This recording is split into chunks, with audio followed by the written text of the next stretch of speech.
Assalamualaikum siswa-siswi kelas 6C. Hari ini kita akan belajar tentang operasi hitung perkalian dan pembagian pecahan serta operasi hitung campuran pecahan. Kalian dapat melihat buku paket halaman 50 juga 51. Bu Fitri akan memberikan contoh di sini tentang operasi perkalian dan pembagian pecahan. Perhatikan soal berikut. Pecahan ini terdiri dari pecahan campuran, pecahan desimal, juga pecahan biasa. Mula-mula kita harus mengubah terlebih dahulu pecahan campuran menjadi pecahan biasa. 4/5, di mana 4 dikali 5 sama dengan 20, lalu ditambah 4 sama dengan 24. Sehingga 4/5 menjadi 24/5. Selanjutnya, pecahan 1,2 di sini adalah pecahan desimal. Akan diubah menjadi pecahan biasa. Nah, jadi untuk mengerjakannya harus mengubah dulu semua pecahannya menjadi pecahan sejenis ya, seperti biasa. Sedangkan 9/11 di sini tetap. Nah, untuk lebih mudahnya memang kita mengubahnya ke dalam bentuk pecahan biasa ya.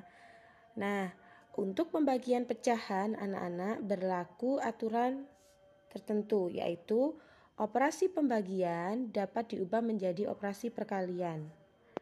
Syaratnya yaitu untuk pecahan yang di belakang kita balik. Pembilangnya kan 12, kita ubah menjadi 10/12. Nah, sehingga di sini 24/5 dibagi 12/10 menjadi 24/5 dikali 10/12.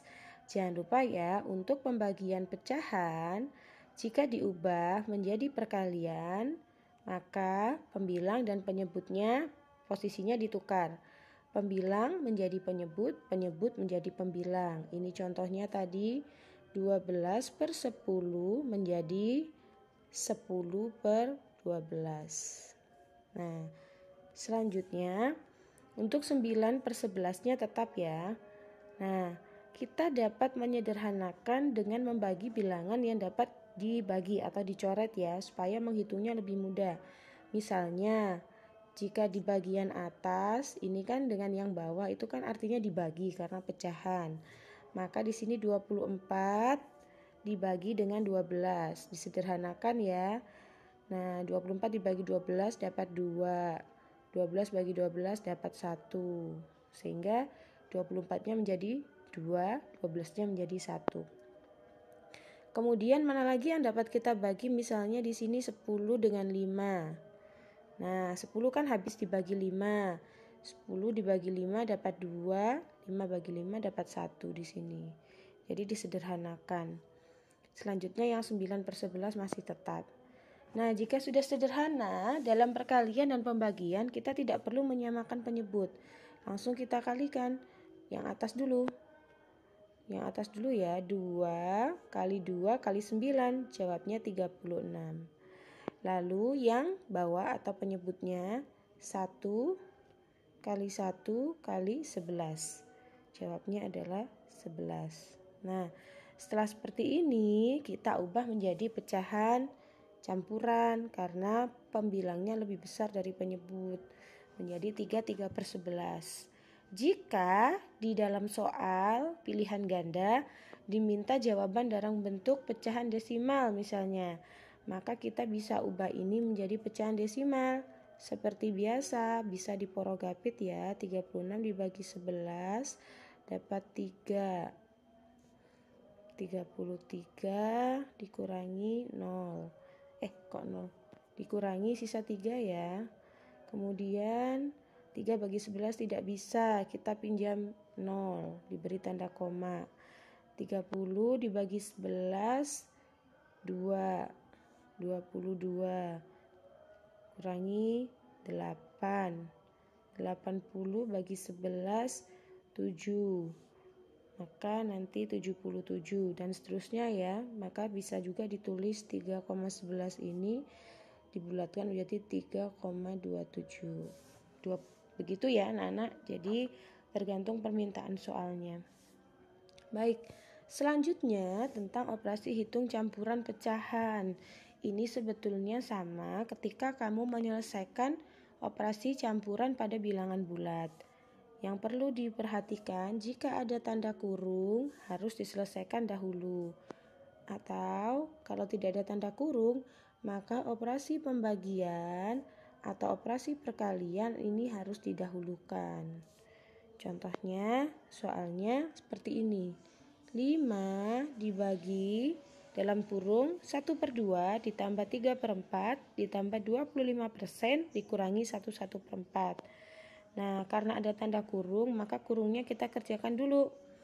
Karena ini pecahannya berbeda penyebut, kita samakan dulu ya menjadi per 8 penyebutnya. Ini kita kerjakan dulu.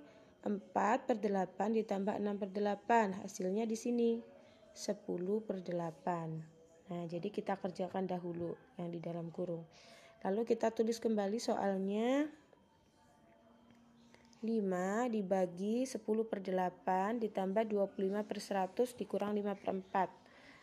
Nah, 5 ini kan artinya penyebutnya kan 1, 5/1.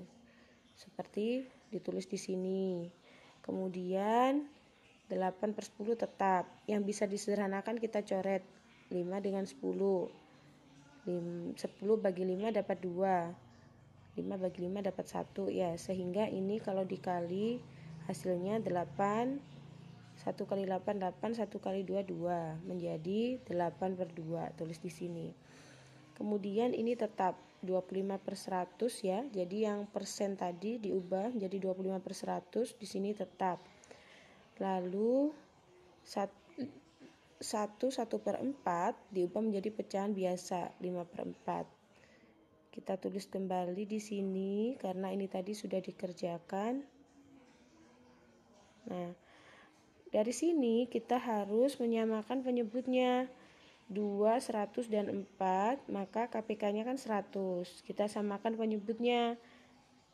Baru kita jumlahkan dan kita kurangkan. Nah, menjadi 3/100. 3/100 kebetulan hasilnya bilangan bulat, dapat kita tulis di sini 3. Jadi jawabannya adalah 3. Nah, nanti anak-anak bisa menyimak contoh soal lain di halaman 50 dan juga 51 di buku paketnya. Tugasnya akan Bu Fitri tuliskan di Google Classroom ya. Selamat belajar anak-anak. Assalamualaikum warahmatullahi wabarakatuh.